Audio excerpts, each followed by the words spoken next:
Hello everyone, मैं सुमन। स्वागत है आप सभी का आपके अपने यूट्यूब चैनल स्टडी बाय सुमन पे। तो जीएस की मैराथन में आप सभी का स्वागत है। इसके पहले मैंने आपको जीएस में जो मैराथन दिया था उसमें आपका मैंने करवा दिया था हिस्ट्री का। हिस्ट्री में आपका प्राचीन और मध्य और भारतीय राष्ट्रीय आंदोलन, ये सारी चीज़ें मैंने करवा दी थी टॉपिक वाइज। उसके बाद मैंने करवा दिया था आपको भूगोल। भूगोल में बिहार का भूगोल और विश्व का भूगोल और आपका जो है भारत का भूगोल करवा दिया था, जिसमें पर्यावरण भी मैंने करवा दिया था। फिर मैंने तीसरा जो लिया था आपका मैराथन, उसमें मैंने आपको पॉलिटी करवा दिया था पूरा का पूरा टॉपिक वाइज। और उसके बाद मैंने उसी में आधा साइंस यानी 70 क्वेश्चन साइंस के करवा दिए थे। अब उसके आगे के क्वेश्चन जो बचे हैं साइंस के, वो आज हम कंप्लीट करेंगे और यहीं पे हमारा सारा मैराथन कंप्लीट होता है। और आप ने अगर अभी तक पिछली वाली क्लासेस मैराथन नहीं देखी है तो पेपर में उसे देखकर ज़रूर जाइएगा और करंट अफेयर ज़रूर पढ़ लीजिएगा जितना मैंने करवाया है, ठीक है ना। तो ये सेशन आपके लिए बहुत महत्वपूर्ण रहने वाली है, पेपर में इसे देखकर ज़रूर जाइएगा। तो शुरुआत करते हैं आज के क्लास का, और जिसमें हमें 71 से क्वेश्चन कंप्लीट करने थे। हमने 70 तक क्वेश्चन कर लिया था, अब उसके आगे का है 71 है आपका क्वेश्चन। निम्न पदार्थों में धातु है, निम्न पदार्थों में कौन धातु है? लोहा, तांबा, एल्यूमिनियम, उपरोक्त में से सभी कौन धातु है इनमें से? तो इनमें से जो धातु है ये आपका हो जाएगा कौन? उपरोक्त में से सभी। लोहा भी धातु है, तांबा भी है और एल्यूमिनियम भी है, ठीक है। बात करें अगले क्वेश्चन की। अगला क्वेश्चन है ऊर्जा देने वाले पोषक तत्व कहलाते हैं वसा, कार्बोहाइड्रेट। वसा और कार्बोहाइड्रेट दोनों, तो जो ऊर्जा देते हैं वो वसा और कार्बोहाइड्रेट दोनों होते हैं, ठीक है ना। क्या होते हैं? दोनों ही होते हैं। बात करें अगले क्वेश्चन की। अगला क्वेश्चन है हमारा, निम्न में से किस जीव की अस्थियां खोखली किंतु मजबूत होती हैं? यानी उसकी जो अस्थियां होती हैं, हड्डियां होती हैं, वो खोखली तो होती हैं लेकिन मजबूत भी होती हैं। तो इनमें से किसकी है? तो ये एक पक्षी की बात कर रहा है, ठीक है ना। पक्षियों की जो हड्डियां होती हैं वो खोखली होती हैं लेकिन मजबूत होती हैं, ठीक है। बात करें अगले क्वेश्चन की। अगला क्वेश्चन है शरीर की अस्थियों का ढांचा क्या कहलाता है? तो ये कंकाल तंत्र कहलाता है, ठीक है। अगले क्वेश्चन है जल का रासायनिक सूत्र क्या होगा? तो जल का रासायनिक सूत्र सिंपल सा पूछा है, तो ये तो आपका बहुत ही ईजी है। क्या हो जाएगा? H2O, ठीक है ना। H2O हो जाएगा। अगला क्वेश्चन है आपका, हरी पत्तेदार सब्जियों में कौन सा विटामिन पाया जाता है? हरी पत्तियों वाली जो सब्जियां होती हैं उनमें विटामिन ए पाया जाता है, ठीक है ना। विटामिन ए का रासायनिक नाम क्या है? तो ये आपका रेटिनॉल है, ठीक है ना। क्या है? रेटिनॉल है। विटामिन के रक्त का थक्का जमने नहीं देता है। और आप जानते हैं विटामिन ए को सौंदर्य का वो आपका सूचक कहा जाता है। यानी आपकी विटामिन ई जो है ये सुंदरता के लिए जानी जाती है, ठीक है ना। बात करें अगले क्वेश्चन की, और अगला क्वेश्चन है हमारे शरीर के रक्त में जल कितना प्रतिशत है? ठीक है ना। हमारे शरीर के रक्त में पूछा है कि हमारे शरीर के रक्त में कितना जल परसेंट में होता है? तो ये 90% होता है, ठीक है ना। जल हमारे जो है रक्त में, शरीर के रक्त में 90% होता है। वैसे अगर बात करें तो वो आपका जो है 65% तक होता है, अगर ऐसे बात किया जाए, अगर बॉडी में पूरे, ठीक है ना। लेकिन रक्त की बात कर रहा है तो ये आपका हो जाएगा 90%। अगला क्वेश्चन है संपूर्ण भोजन या आदर्श भोजन किसे कहा जाता है? प्रोटीन युक्त भोजन को, वसा युक्त भोजन को, दूध को, या फिर विटामिन युक्त भोजन को। क्या पूछा है? संतुलित आहार या संतुलित भोजन या आदर्श भोजन किसे कहते हैं? तो आदर्श भोजन आप किसे कहते हैं? दूध को। संतुलित भोजन दूध को कहा जाता है जिसमें सब चीज़ पाई जाती है आपकी। अगला क्वेश्चन है संतुलित आहार के आवश्यक अवयव क्या हैं? प्रोटीन व वसा है, विटामिन और खनिज लवण है, या इनमें से आपका बात करें कार्बोहाइड्रेट्स व पानी, ये सभी हो जाएंगे, ठीक है ना। इनमें सभी चीज़ें होती हैं। अगला क्वेश्चन है प्रोटीन की कमी से कौन सा रोग होता है? मलेरिया, बेरी, स्कर्बी, मेरास्मस, ठीक है। तो प्रोटीन की कमी से मेरास्मस होता है। अगला क्वेश्चन है महिलाओं में बांझपन के किस विटामिन की कमी से होता है? तो ये जो बांझपन है विटामिन ए की कमी से होता है, ठीक है ना, विटामिन ए की कमी से होता है। अगला क्वेश्चन है, दूध में चर्बी की प्रतिशत मात्रा, यानी वसा की बात कर रहा है, कितना होता है। तो दूध में जो चर्बी की मात्रा होती है वो आपका कितना होता है, 3.6% होता है, ठीक है ना, 3.6% होता है दूध में चर्बी की मात्रा। अगला क्वेश्चन है, प्रोटीन किसका बना होता है, अम्लीय अम्ल का, अमीनो एसिड या फैटी एसिड। न्यूक्लिक का प्रोटीन आपका जो है ये बना होता है अमीनो एसिड का, ठीक है ना, अमीनो एसिड का बना होता है। अगला क्वेश्चन है, विटामिन डी की कमी से कौन सा रोग होता है, ये अब रिकेट्स होता है। हाँ, विटामिन डी की कमी से रिकेट्स होता है। अगला क्वेश्चन है, हमारे दैनिक जीवन में प्रोटीन की मात्रा कितनी होनी चाहिए। तो हमारी दैनिक जीवन में जो रोज़ाना का दिन है हमारा, उसमें प्रोटीन की जो मात्रा है ये 70 से 100 ग्राम प्रोटीन हमारे होने चाहिए हमारे भोजन में। अगला क्वेश्चन है आपका, सूर्य की किरणों से हमें कौन सा विटामिन प्राप्त होता है। तो ये विटामिन डी होता है सूर्य की किरणों से। अगला क्वेश्चन है, रक्त को थक्का बनाने में कौन सी विटामिन सहायक होती है। ये विटामिन के होता है। अगला क्वेश्चन है, आयोडीन की कमी के कारण कौन सा रोग होता है। तो आयोडीन की कमी के कारण घींगा रोग होता है। और रिकेट्स आपका विटामिन डी की कमी से होता है। रतौंधी जो आपका जो है आँखों की कमजोरी जो होती है देखने की, ये विटामिन ए की कमी से होता है। अगला क्वेश्चन है, हमारे शरीर में खनिज की प्रतिशत मात्रा कितनी होती है। तो हमारे शरीर में खनिज की प्रतिशत मात्रा ये होती है कितनी, 4% होती है, ठीक है ना, खनिज जो मात्रा है वो 4% होती है हमारे शरीर में। अगला क्वेश्चन है, निम्नलिखित में से कौन से विटामिन पानी में घुलनशील होती है। तो पानी में घुलनशील विटामिन बी और सी होती है, ठीक है ना, तो जिसमें आपका सी पानी में घुलनशील होती है, बाकी विटामिन ए, विटामिन के, विटामिन डी ये वसा में घुलनशील होती हैं। अगला क्वेश्चन है, निम्नलिखित में से खनिज लवण नहीं है, कौन सा खनिज लवण नहीं है। प्रोटीन, लोहा, पोटेशियम या आयोडीन। तो जो आपका प्रोटीन है ये खनिज लवण नहीं है, बल्कि लोहा है, पोटेशियम है और आयोडीन भी है। अगला क्वेश्चन है, जल जनित रोग कौन सा है। तो जल जनित रोग ये पेचिस है, जल जनित रोग पेचिस है।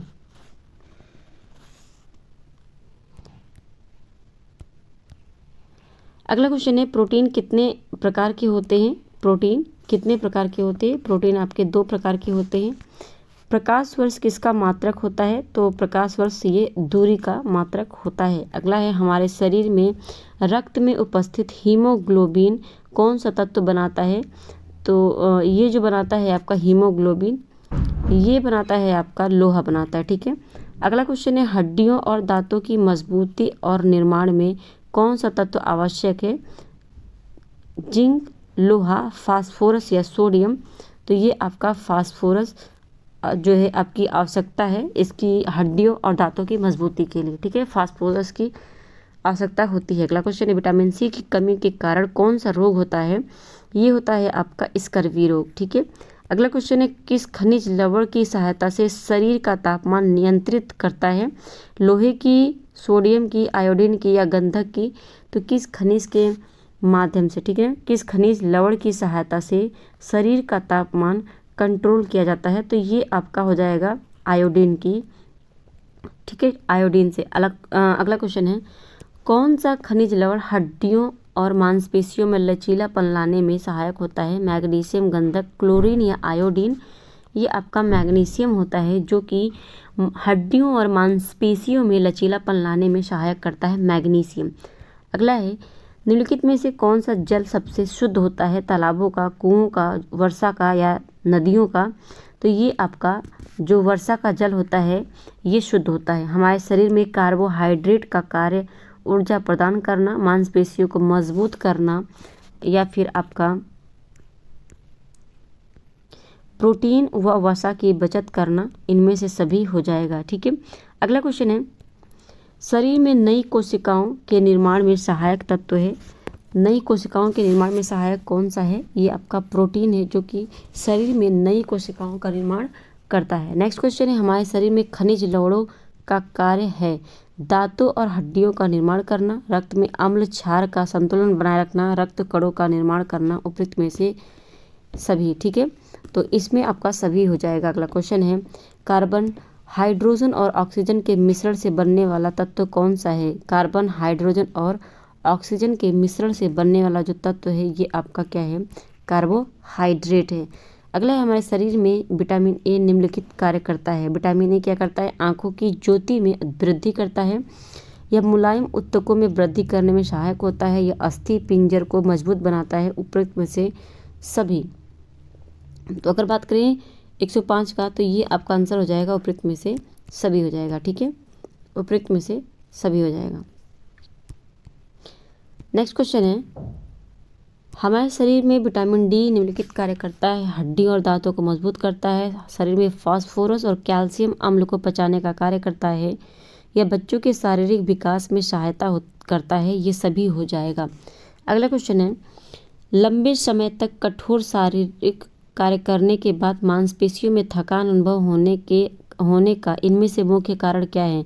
पेशी तंतु की थोड़ी बहुत टूट फूट होती है, लैक्टिक एसिड का संचयन होता है, ऑक्सीजन की आपूर्ति में कमी, ग्लूकोज का अवक्षय होता है। तो इसमें क्या होता है आपका, जो लैक्टिक एसिड होती है उनका संचयन होता है। ठीक है, लैक्टिक एसिड का संचयन होता है। अगला क्वेश्चन है, 14 वर्ष की आयु के बच्चों के लिए इनमें से कौन सा तत्व सबसे अधिक महत्वपूर्ण है? दूध, प्रोटीन, विटामिन या फिर वसा? तो प्रोटीन जो है 14 साल के बच्चों के लिए इम्पॉर्टेंट है। अगला क्वेश्चन है, छीली हुई सब्जियों को धोने से कौन सा विटामिन जो है धुल जाता है? तो ये विटामिन सी आपका क्या होता है? धुल जाता है। अगला क्वेश्चन है, हृदय की धड़कन को नियंत्रित करने के लिए इनमें से कौन सा खनिज आवश्यक है? लोहा, पोटेशियम, क्लोरीन या आपका बात करें सोडियम, तो ये पोटेशियम होता है जो कि हृदय की धड़कन को नियंत्रित करता है, पोटेशियम। ऊंट मरुस्थल में बिना पानी कुछ दिनों तक रह लेता है, ऐसा करने के पीछे क्या कारण होता है?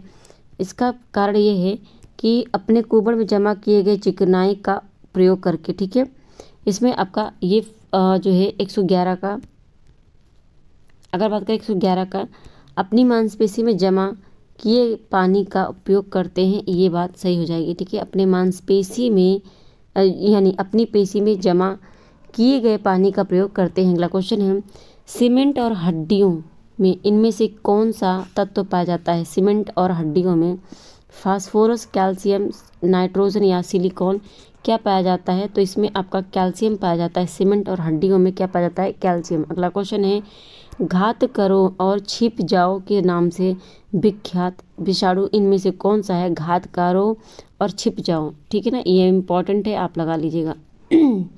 HIV विषाणु, RSV विषाणु या फिर डाबेर विषाणु, इनमें से कौन सा हो जाएगा? ये आपका हो जाएगा RSV। ठीक है, RSV विषाणु ये आपका क्या है? घात करो और छिप जाओ।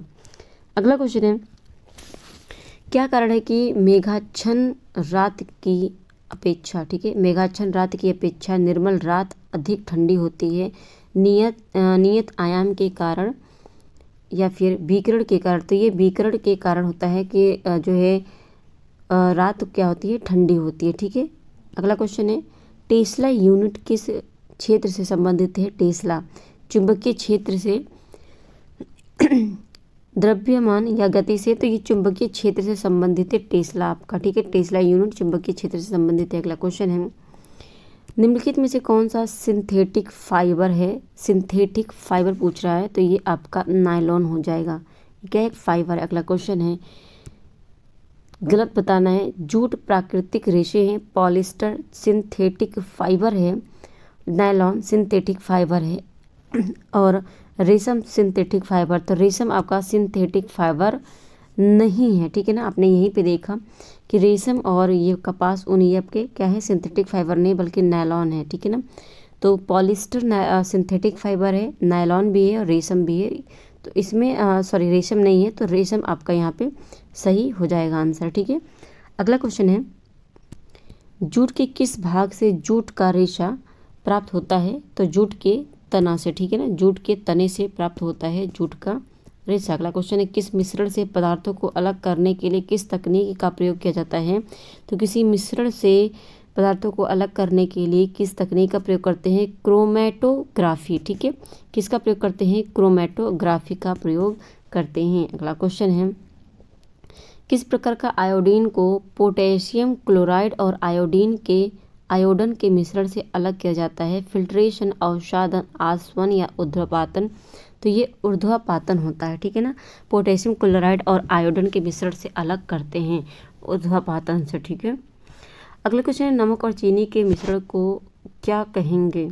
तो ये आपका समांगी मिश्रण, विषमांगी मिश्रण, संघटकों का मिश्रण क्या कहेंगे? इसे आप कहेंगे विषमांगी मिश्रण। ठीक है, नमक और चीनी को विषमांगी मिश्रण कहेंगे। अगला क्वेश्चन है किस प्रक्रिया के द्वारा समुद्र के जल को शुद्ध किया जाता है?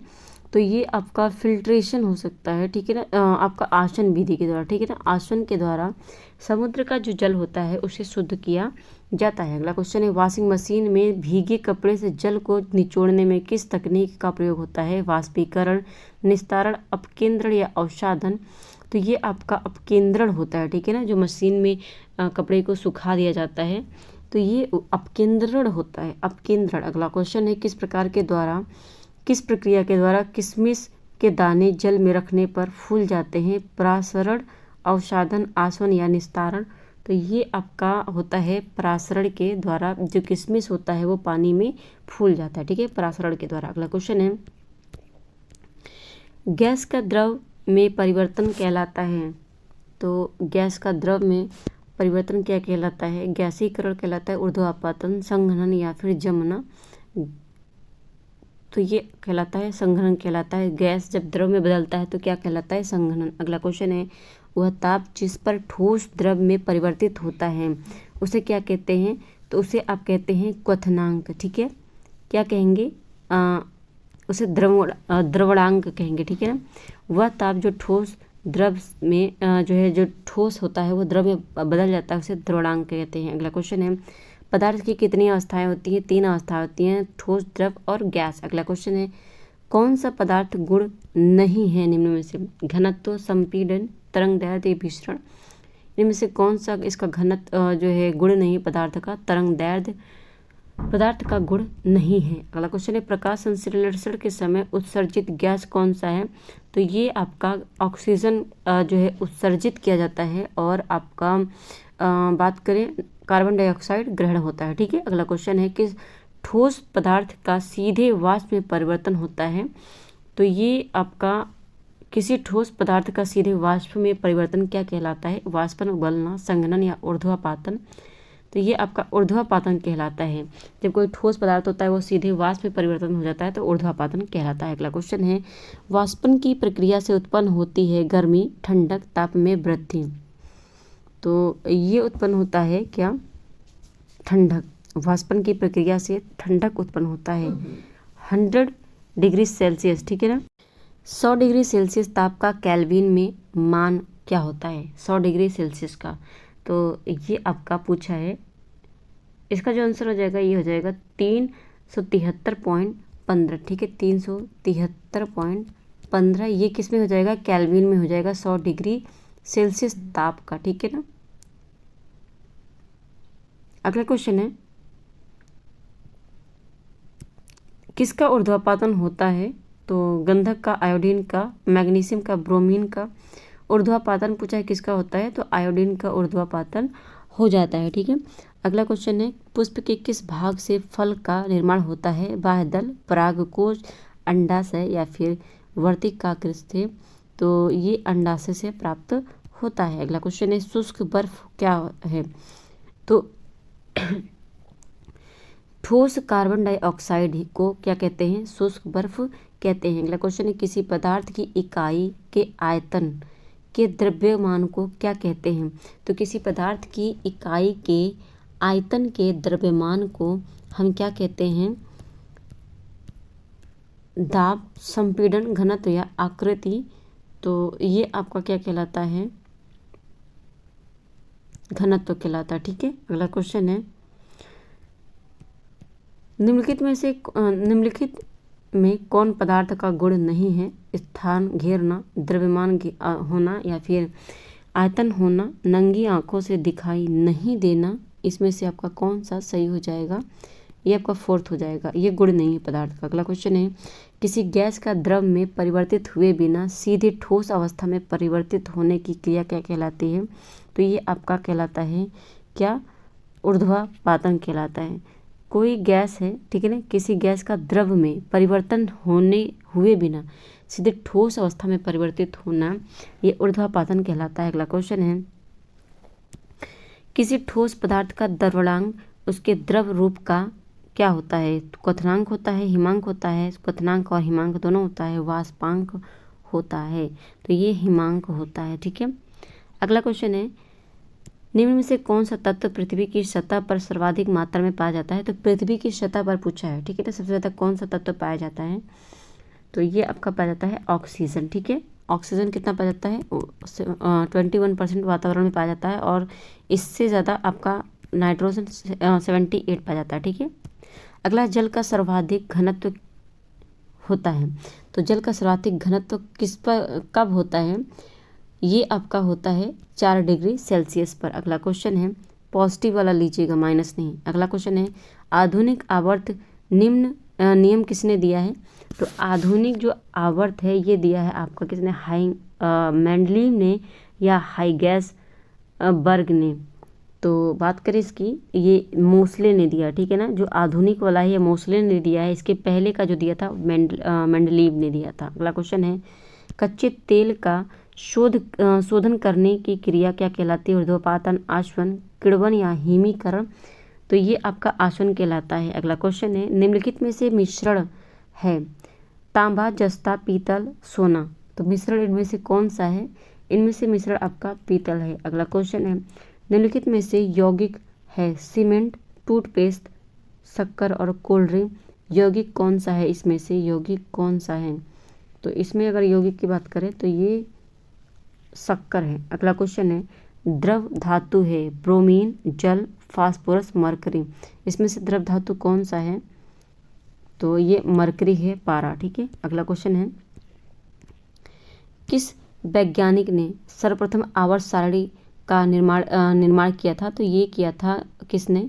ये सबसे पहले मेंडलीव ने दिया था, उसके बाद आधुनिक वाला मोसले ने दिया था, ठीक है। अगला क्वेश्चन है, आधुनिक आवर्त सारणी में तत्वों, ठीक है, तत्वों के वर्गीकरण का आधार क्या है? परमाणु संख्या, परमाणु द्रव्यमान, परमाणु आयतन, परमाणु घनत्व। तो जो तत्वों का वर्गीकरण किया गया है वो किस आधार पर किया गया है? आधुनिक आवर्त सारणी का ये आपका किया गया है किस पर? परमाणु संख्या के आधार पर। अगला क्वेश्चन है, आवर्त सारणी के उदग्र स्तंभों को कहते हैं आवर्त, वर्ग, विद्युत, रासायनिक क्रम या अधातु। तो ये आपका क्या कहते हैं? वर्ग कहते हैं। जो उदग्र स्तंभ जो होता है उसे आवर्त सारणी में वर्ग कहते हैं। अगला क्वेश्चन है, आधुनिक आवर्त सारणी में वर्गों की कुल संख्या पूछा है। वर्गों की कुल संख्या कितनी होती है? ये आपका 18 है। अगला क्वेश्चन है, आधुनिक आवर्त सारणी में आवर्तों की कुल संख्या कितनी है? आवर्तों की कुल संख्या कितनी है? तो ये आपका 7 है और वर्गों की 18 है, ठीक है।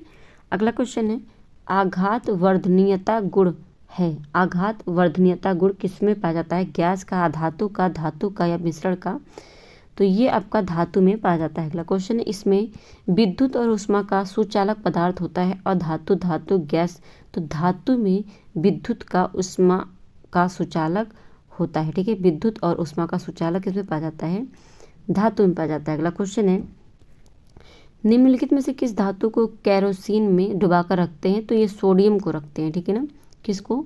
सोडियम को रखते हैं केरोसिन में डुबाकर। अगला क्वेश्चन है, बॉक्साइड निम्नलिखित में से किस धातु का अयस्क है? मैग्नीशियम का या एल्यूमिनियम का? तो बॉक्साइड जो है ये एल्यूमिनियम का है, ठीक है ना। एल्यूमिनियम का ऑक्साइड जो है अयस्क है। निम्नलिखित में से किस धातु पर वायु का प्रभाव नहीं पड़ता है? तो वायु का प्रभाव किस पर नहीं पड़ता है? ये आपका हो जाएगा गोल्ड पर, ठीक है ना। गोल्ड पर वायु का प्रभाव नहीं पड़ता है। अगला क्वेश्चन है, लोहे की परमाणु संख्या, ठीक है, परमाणु संख्या पूछा है लोहे की कितनी होती है? तो लोहे की परमाणु संख्या ये 26 होती है, ठीक है ना। लोहे की परमाणु संख्या 26 होती है। विद्युत अपघटन में इलेक्ट्रॉन मुक्त होता है एनोड पर, कैथोड पर, दोनों पर।